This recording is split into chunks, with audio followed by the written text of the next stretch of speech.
the official start to the second half of the year. I can't even believe it.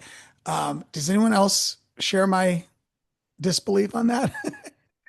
Already through 2026 halfway. I can't believe it. We're going to start with some shout for the summit. Who's got good news to share? Good news to share. Hey, Tina. Hi.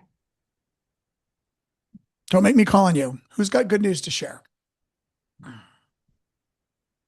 Put a condo under. Go ahead, say it again. Kat and I just put one of our listings under together. So Nice. I love it. Good job, Kat. Hey, Derek. Good news to share. Hey, y'all. This is Kara. Can you hear and see me? Yes. I'm in Estes Park, and last Thursday I had a co-listing with Scott Thompson that closed. It was my very first close. So yay me.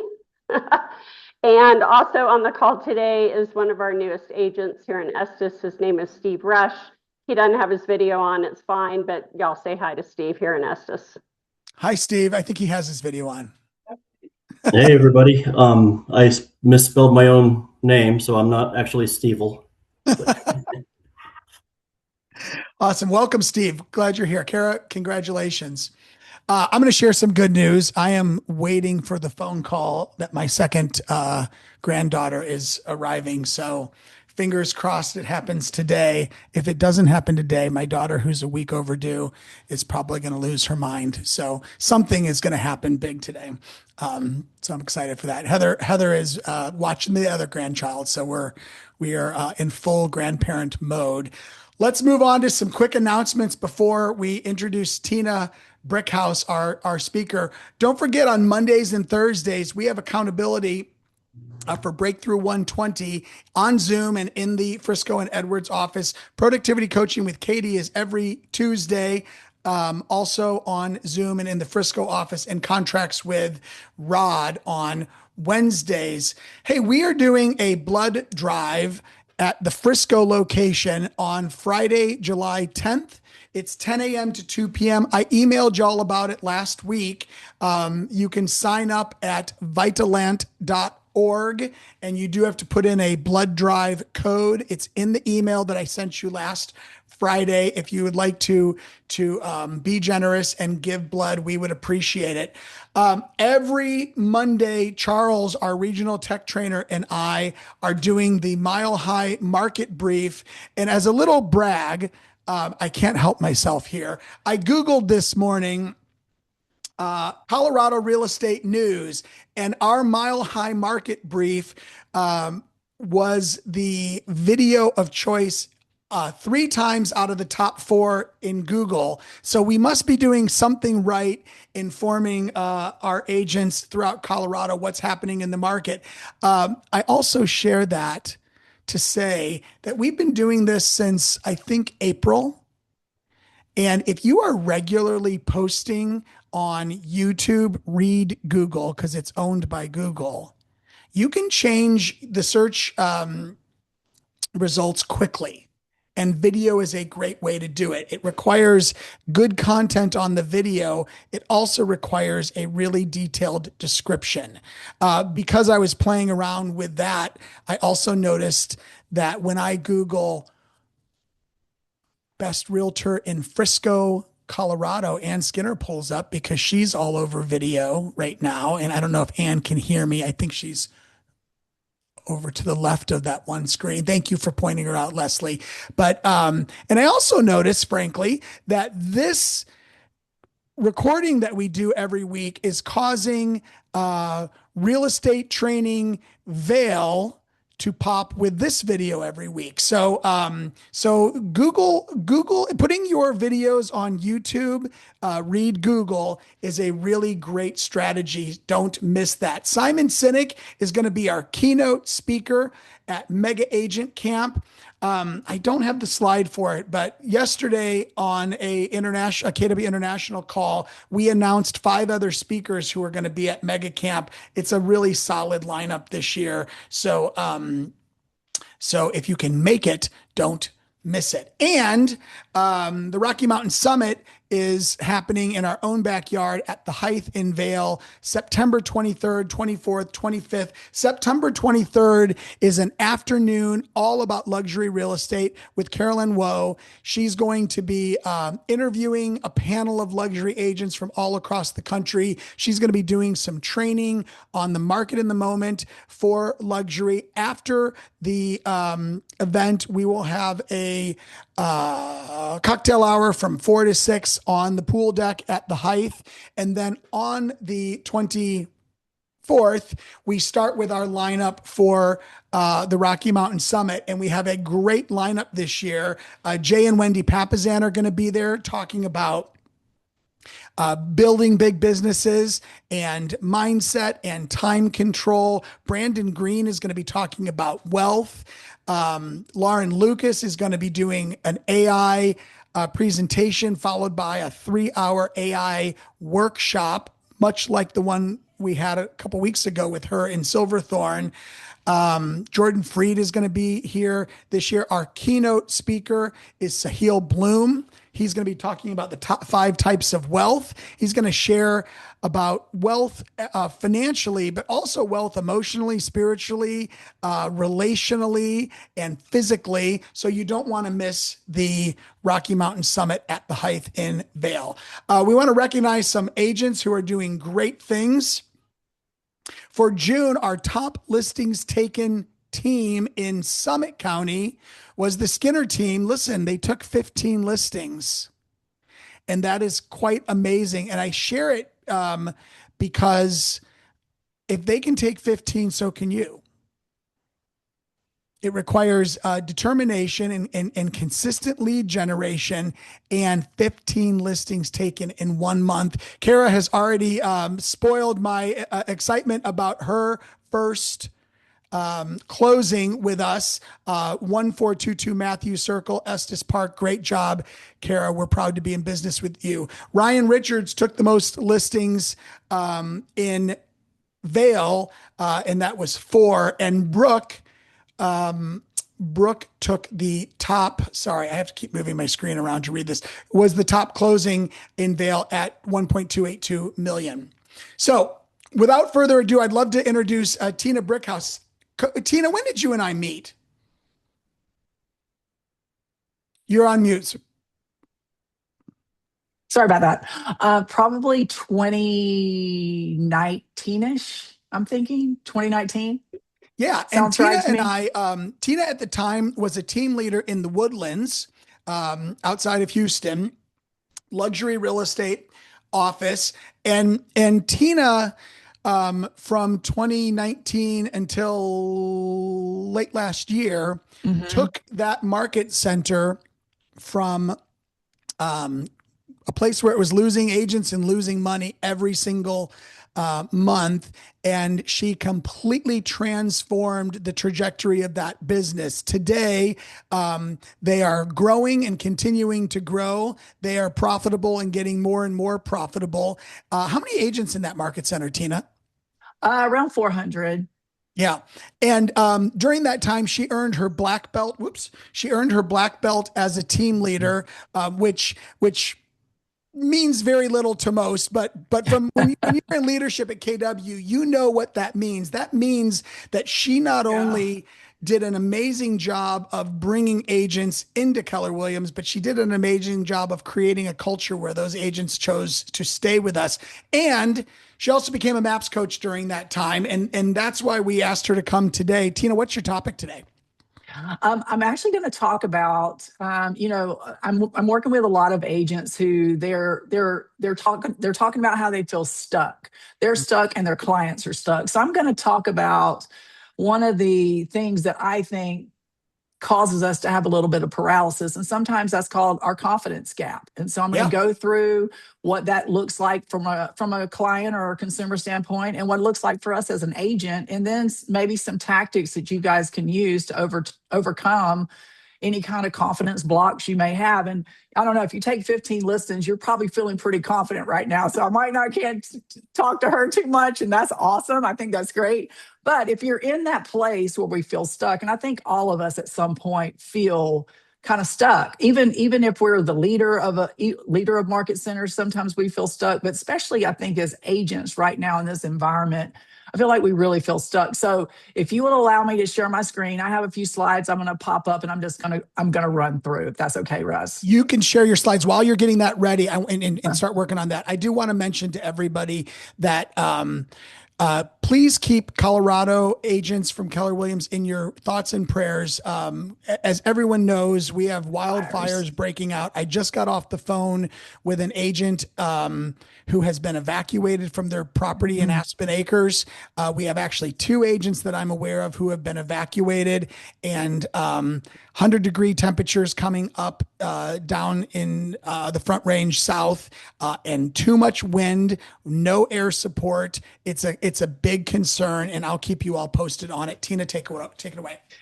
Well, it's going to be a balmy 96 here today in Houston, Texas. So, hey, we're kind of used to that heat, but I would love some of y'all's cool air sometimes. But anyway, so like I was talking about, sometimes it's really the market sometimes isn't really our problem. Really, it's our confidence in the market. And what I mean by that is, how many of you have heard, I'm waiting? I'm just going to wait to see what happens. I'm waiting. They're on the fence, and we're scrambling, trying to figure out, okay, why are they waiting? Like, how can we move them off this fence? Well, and the thing is, they're on the fence they're all on the fence for all different reasons. They all have a variety of reasons. And right now, if you think about it, if you pick up your phone or you watch any news outlet, what's happening? We hear that rates are going up. They're coming down. We've got a war. Now we've got a new Fed chair. Prices are rising. Prices are falling. It's all over the place. And so not only do our clients get confused, hell, half the time we're confused. Like, is it up or down? And it can depend. In Texas, the market may be great. In Colorado, it may be terrible, and vice versa. So it's all these things. It's information overload for our clients. And we all know when we have too much information and uncertainty kicks in. And if you've been to any of the KW trainings, you've all heard about what uncertainty does to not only our clients, but to us, but it causes us to become paralyzed, and it causes us just to stop. We stop thinking, we stop trying to make decisions. And when you're a consumer and you stop making decisions, that means you stop buying. And when they stop buying, that means that really affects us. So, the problem is that our clients are just overloaded with information, and it's information that is contradictory of each other. And so what we have to think about sometimes is the problem is our clients are ignorant. They're just confused. And, what we have to think about is, all the conflicting messages they're getting, the contradictory sources, and we have to become that expert for them. We have to become the person that can go out and make sense of all the things that don't make sense, even for ourselves. And so that is one of the things that helps bring clarity to what they're doing and their situation.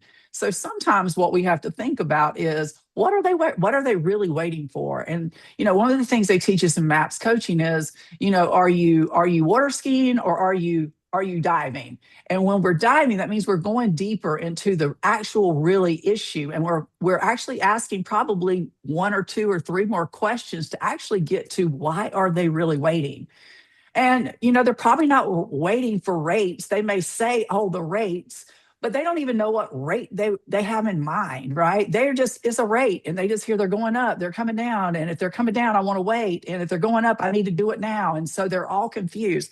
And it's not inventory, because more homes probably aren't really going to resolve their anxiety about buying a house. And then the next thing is prices. We hear all this language around pricing, and there's never a really right price. There's no right price. We can't time the market. So we always have to realize that nobody can time the market in a particular way.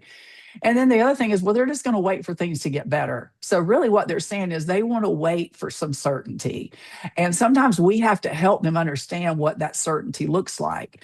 And so there are no ideal conditions. So we have to dig deeper and ask a few more questions when we're talking with our clients, so that they really get some clarity about why are they really waiting? Like, what are they really afraid of? And a lot of times it's going to come back to I'm just uncertain about what's getting ready to happen. And so I don't want to move. So they stay stuck.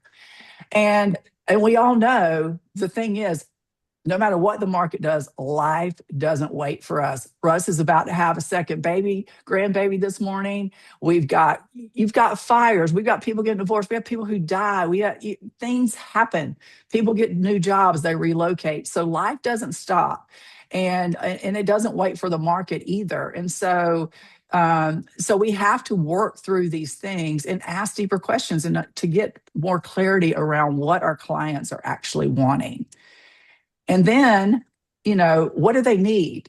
What do our clients need? Well, they don't need predictions because that's what they hear every day. Oh, in 6 months, the next 6 months is going to be the best real estate market of the year. And we see it never happens. In the past 3 years, that has not been what has happened, but we keep hearing people predict it. And so we just can't keep predicting, making predictions. We're not astrologers. We're not in these things. We can't make those kind of predictions, but what we do need to do is give them perspective. And so they need to make sense of what the market is. But in order for them to make sense of the market, we have to learn and interpret what the market is telling us. And I love that Russ is doing this Rocky Mountain. What'd you call it? What's your thing called, Russ? You mean my market update? Yes, the market update, because the Mile High Market Brief. Market High. Yeah, the Mile High Market Brief. Like, he has given you perspective on the market. That is one reason you should be watching that every single week or ever how often he's putting this out, because that right there, especially if you're in Vail and Summit County, which are smaller markets. I'm in Houston, which is a ginormous market. But if you're in a smaller market and you have someone feeding you information and a perspective, not a prediction, but a perspective, that you can actually go and relay to your clients, well, then you can walk into that with confidence, and your clients feel confident in what you're telling them too, because that information is relative to them right there in their own backyard.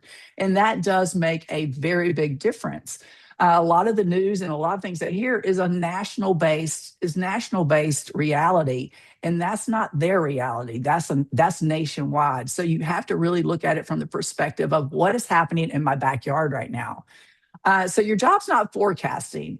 Your job is to interpret what is happening in this present moment and understanding what your client actually is asking you for right now and where they are, where their mind is. So if your clients and the consumers are uncertain, what's going to happen to what happens when the agents are uncertain? So we know what's happening to the clients because they're not selling. Some of them aren't listing. Some of them aren't moving. They're not getting off the fence. But what happens when we, as professional real estate agents, what happens when we're uncertain too? Well, that's the second confidence gap. It's not just buyers and sellers who are hesitating. A lot of agents are stuck in the same exact patterns as our clients. We're waiting for more options for our clients. We're waiting for lower rates. We're buying into our clients' uncertainty, and we're also getting stuck right along with them. We're right there mired up with them. We're waiting for a better market. So what happens when you're waiting for better markets and you're waiting for these things to happen? The result is you take no action. So you're not making the calls. You're not actively out there pursuing clients because you automatically think, well, they're waiting for inventory. They're waiting for lower rates. They're waiting for the market to change. So you've bought into the same uncertainty. And so therefore your actions also show that. And so agents that are winning today are the ones staying in motion. I mean, you have an agent right there in your midst who took 15 listings this month alone. That is action. And if they, like Russ said, if they can do it, you can do it too. And the thing is, they're not necessarily smarter than you. They're probably not, maybe they're not even working harder than you. They just simply are making sure they're having the right kinds of conversations and they're understanding. They're not trying to predict what's going to happen in 3 months. They're actually interpreting what's happening right now and why now is the right time. And it may not be the right time for every client, right? So again, that is going deeper in understanding your client needs. Sorry. what's happening here? And so what does it cost you to wait? If you're an agent what does it actually cost you to wait? Because sometimes waiting feels good. It feels safe. You're not stepping on anyone's toes. You don't want your clients to run away from you because you're being too pushy or you're being this or being that. So waiting sometimes feels safe. It feels like it's the responsible thing to do. It feels natural. You don't want to have to deal with any, real consequences. But what happens when the relationships cool off? Out of sight, out of mind for most of our clients. Like if you're not in touch with your clients, they forget about you. Not in a bad way, but they just don't think about they're not thinking about you in the same way when you're obviously present all the time. We know this because we can sell a home and they'll say they'll work with us again, but then 3 or 4 years later, they've chosen someone else. Why? Because we let the relationship cool. And that comes from being in a stuck place. Also, our opportunities start disappearing. I mean, all of a sudden you're talking to 10 people who are saying, okay, I am gonna buy. I'm waiting for the rates. I want a house in Vail. I want to be in Summit County. I want to be wherever.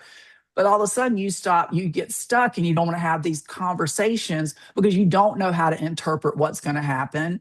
And then all of a sudden they just dry up or they find someone else who came in and said, hey, this is how I interpret the market right now. So you've got someone else who's come and taken your place. And then our pipelines shrink. Like I said, you could have 10 active buyers and then the next thing you know, you have 2 because you've just decided, I don't know what to say to them anymore. And then when all that happens, when all your pipeline dries up, your opportunities disappear, and your relationships start cooling off, what happens? Then all of a sudden, you feel like, I don't know what I'm doing. Maybe I'm not cut out for this. Maybe I should get out of real estate. So all these questions and all the insecurities start coming, which again, hampers our ability to actually go out and have confident conversations with people who really want to purchase real estate right now.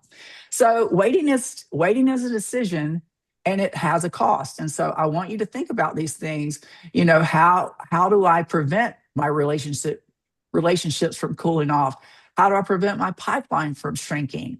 That means you just got to continue having these conversations. Consumer, when the client has uncertainty and the agent has uncertainty, this is what I'm talking about, then it just creates inactivity. No one's moving. We're just staying where we are. And that kills momentum. And we know when momentum stops, then you're gonna start losing transactions. You just waiting around, waiting for something to happen. And, how do deals die without a fight? Well, one is waiting. We're just waiting. Both parties are passive. We're hoping things will work out sometime. We're just waiting. The second way a deal dies is understanding. Both parties think they're on the same page. We're both thinking the same thing, but they're actually not. One really, the agent may be waiting, but maybe the client really wants to jump and they want to purchase. But the agent is thinking that they understand what the client wants, but they haven't had a deep enough conversation to actually be on the same page. This is why it's so crucial that we dig deeper and we actually really understand what our clients are wanting out of us. And then the third thing is you don't have a plan. There's no strategy. Someday I'm going to buy a house on a hillside in Vail somewhere. I don't know. You don't really have a plan. And so there's no strategy. There's no next step. So it just fizzles out. I mean, that's just what happens. And so, there doesn't have to be market crashes or inspection nightmares or financing disasters to kill deals. This right here, which is very just simple, everybody's, there's no fighting or any of this. This can kill deals just as quickly as any of those other things, a crash, nightmare inspections, any of that. So all of this is preventable. You just have to ask the right questions up front and stay engaged through this whole process. And right now we know it's turned into a buyer's market in most areas, and that process has gotten longer. I mean, who doesn't love, putting up a listing and getting it closed in 20 days? I mean, we all love that, but that's not the reality of where we are anymore. And so we have to start thinking differently.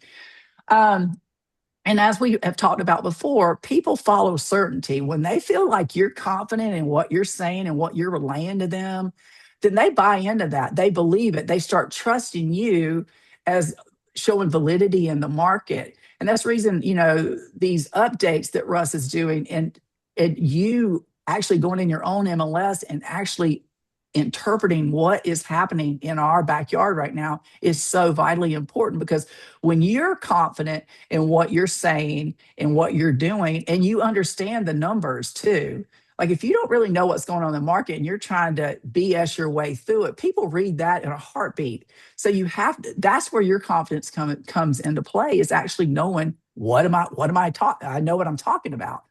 And also the thing is, confidence is a contagious thing. When people feel like you know what they talk about, they're going to believe you. They're going to listen.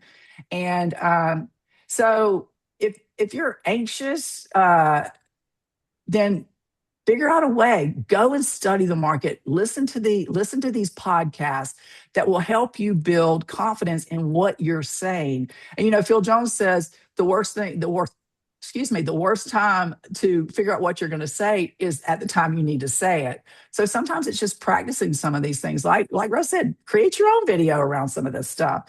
That will even build your confidence even more. So great markets hide weaknesses. And so we all know, we've all heard a rising tide lifts all boats.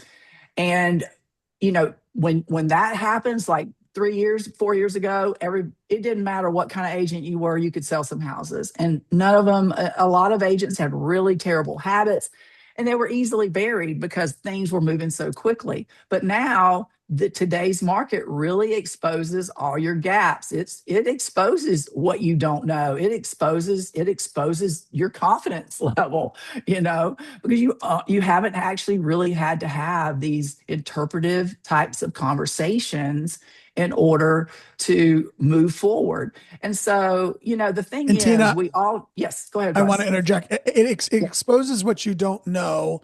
It also exposes, I think, what you're unwilling to do.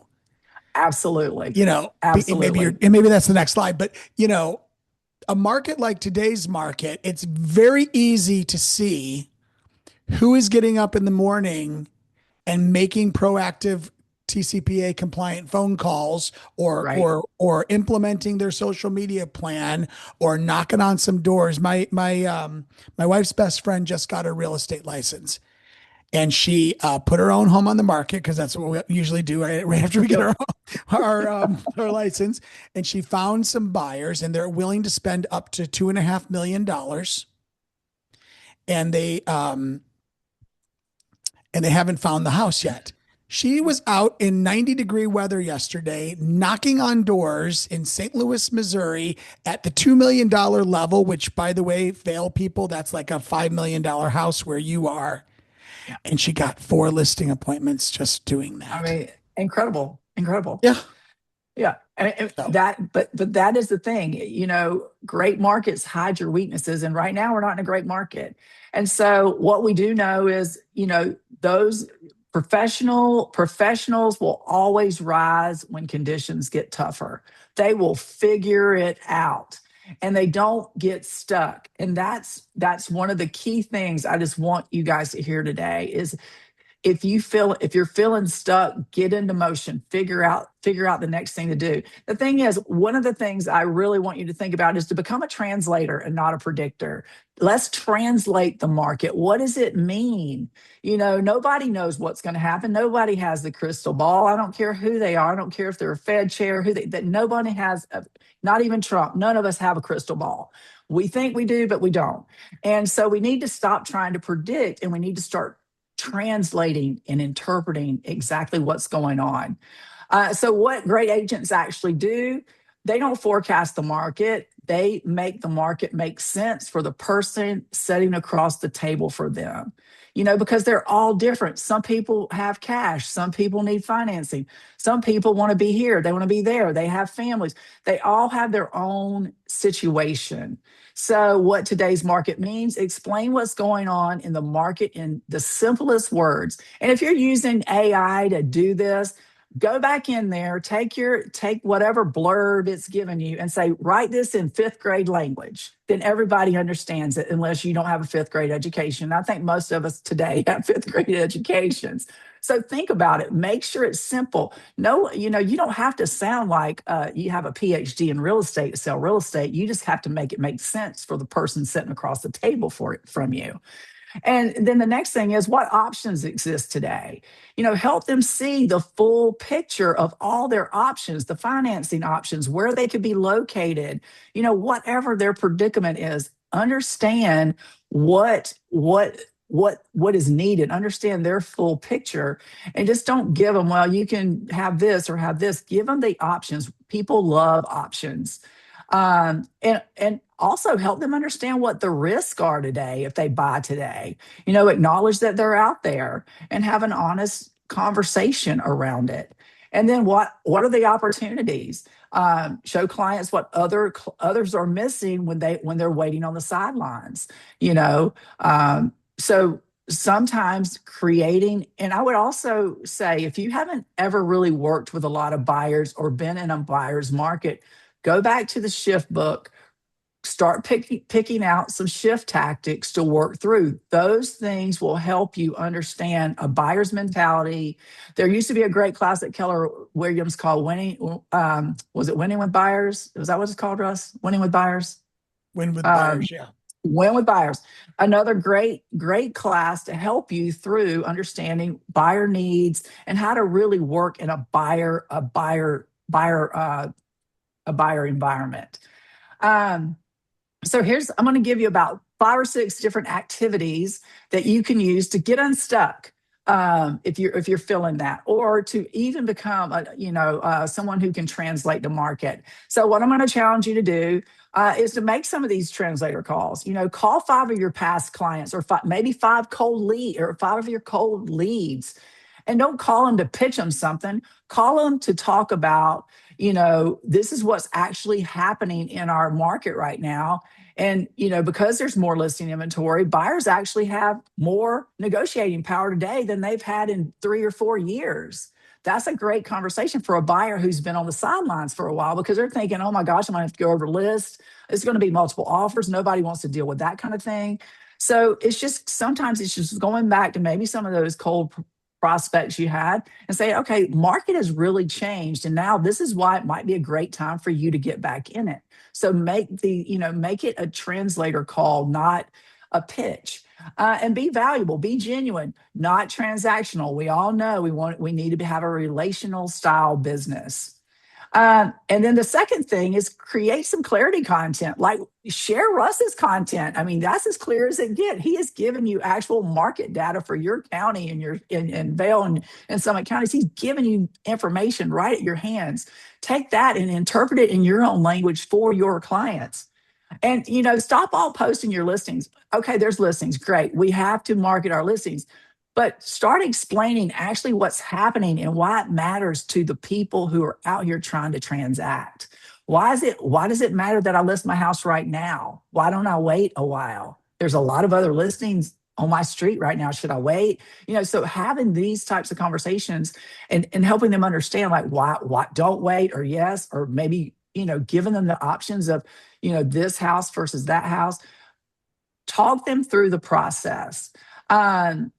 So these are 3 things that I would have some clarity content around. What can buyers actually negotiate today? There's lots of different concessions, rate buy downs, repairs, and which sellers are open to that? Because some sellers will be like, I'm doing nothing, because they're still living a couple years ago. But some sellers are like, yes, I'm ready to be done with this, and they will negotiate. And then what are the inventory trends? That's another one. More supply equals more leverage. Explain that to your buyers, and also explain it to your sellers, what it means for them as well, that they are going to have to probably come to the table being willing to negotiate when these types of things happen. And then why do homes sit? Why are some homes just sitting? Why? And most of the time it's going to be overpricing, or the seller is just not willing to move. And so, become the guide, be the guide. Our listings can be our billboard, but what we say in our conversations, we are the guide. So we have to guide them through this process. Another activity, review your listings, all your listings, go back and review them through today's lens, because you might have had a listing on the market for 4 months. Well, 4 months ago, the market was real different than it is right now. So go back, review your listings through today's lens, price for today, not last year, market for today's buyer. What are they looking for? Your photos, your copy, positioning, understanding that speaking to who your client is, not some just verbose, whatever kind of listing copy. Make sure it's speaking to who you want to come move in this house. Make me come want to buy that house through what you're saying about it. And then, showing well against competition. Look at your listing compared to the one down the street. What's the difference? And make sure you have that conversation with your sellers and even your buyer. Why would I buy that house versus this one? Because those are going to be questions they're going to ask you about. Like I said, be the translator of the market. And lastly, many listings aren't failing because of the market. They're failing because they're priced for a market that no longer exists. And that's the whole point of going through this exercise. And then, conduct opportunity reviews. This is another thing I think is really good. A lot of times the gold is in our databases and we don't realize it. We don't even know who's in our databases. So another activity, if you're feeling stuck, another activity is to go through your database and segment it out. How many empty nesters are you having? How many retirees? Your investors? How many people are outgrowing their homes? How many people want second homes? I'm sure in parts of your county and where you are, a lot of people are looking for second home. Well, do you have second homeowners who don't want those homes anymore? I'm sure there's some. I know there are, all up and down the coast and even here in the hill country. So think about who's in my database that may be experiencing some type of life event in the next 12 to 24 months. That can become a prospecting list for you.